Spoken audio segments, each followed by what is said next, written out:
I'm thinking that that's what we're going to get a lot of as we start our conversations. I didn't know. You don't know because you haven't experienced it. And if it's not affecting you, then you don't notice it. They don't really understand that we've been chastised all of our lives for the color of our skin, which we can't help. Whatever gain you think are you trying to make, there's somebody trying to create another way to reverse that situation. I'm the president of FEA Retired, and I have been told from day one not to bring race into this, but I'm going to bring race into it. We can bring up the inequities, but if they're not feeling it or seeing it or been through it, are they going to understand? They know. They've just never had to experience it. But they're not in our shoes. They need to know what we've gone through. They need to know what our ancestors before us went through. We're going to all find out some things that we may not have wanted to know. They're seeing racial injustice. It's rearing its ugly head again, but then again, I also feel it never went away. It's like you have 1 foot forward and 3 steps back, but you're doing a cha-cha, but we've got to continue doing that dance so we can complete it. Sometimes it takes courage, and sometimes you have to have the strength to fight. You have to get mentally prepared to go into that fight. And sometimes you might just be too tired or too worn down or too beaten, because you cannot win a battle unless you're mentally prepared to go in for that fight. I will never, ever forget a social studies teacher that I had in 9th grade who wanted to know why they put so many of us in one class. He decided one day he wanted us to tell about our ancestors. When he got to me, he said, "Oh, we know who your ancestors are. We'll skip over you." When we had tests, and I had some friends who were Caucasian in school, she would have more wrong on her test paper than I did. She'd have a B, and I would have a C. I went to an elementary school, but I got bused there. And I had to walk forever to go to my high school. It's just now that I realize I was part of a friggin' social project.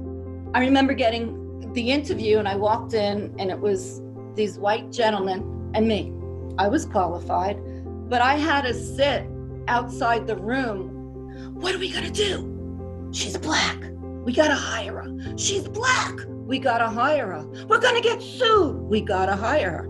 And then I taught in that town and some of the kids came up to me and went like this. It doesn't come off. They thought I was dirty. My hair, well, I had a fro. They felt it. It's not Brillo. I was the only black in their town. We had a record of 35 minority teachers out of a faculty of 250. So that was like an all-time high in that school. All of the jobs in the city of Chicago were controlled by what was called the machine. This oral interview was a way of controlling, because even if you had all the other credentials, you got the degree and everything, they could nix you on the oral interview. So in the interview, they asked me the question about, well, how would you feel about teaching at a predominantly white school? And I said, well, I was kind of thinking that, I go back to a school like the school I graduated from. And a lady grabbed me and pulled me out in the hall.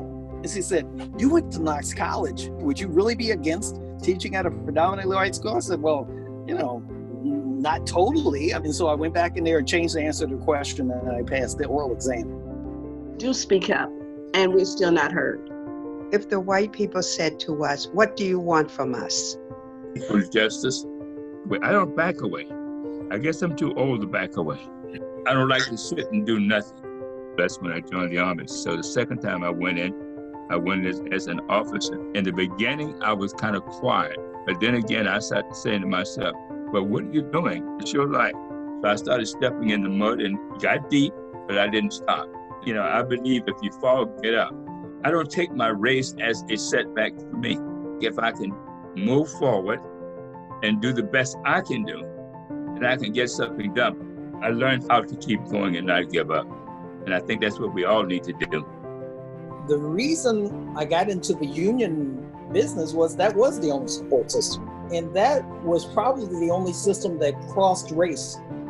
I started teaching in 1978, and I teach Black history every day of the year. to make sure I intertwined Black history into whatever lesson I was teaching. As long as there was breath in my body, I was going to do it. Well, they should know their history, the people who paved the way for us to be able to vote and to get on a bus. And I want them to know how many people died in order to vote. I think we all need to listen to each other. There needs to be a conversation in the room. Until that happens, I don't see anything getting any better. How can we work together to spread the message and get it across? We have to learn respect for one another as well. It is our duty to fight for our freedom. It is our duty to win. We must love and protect one another. We have nothing to lose but our change. So get out to vote. This is an uprising.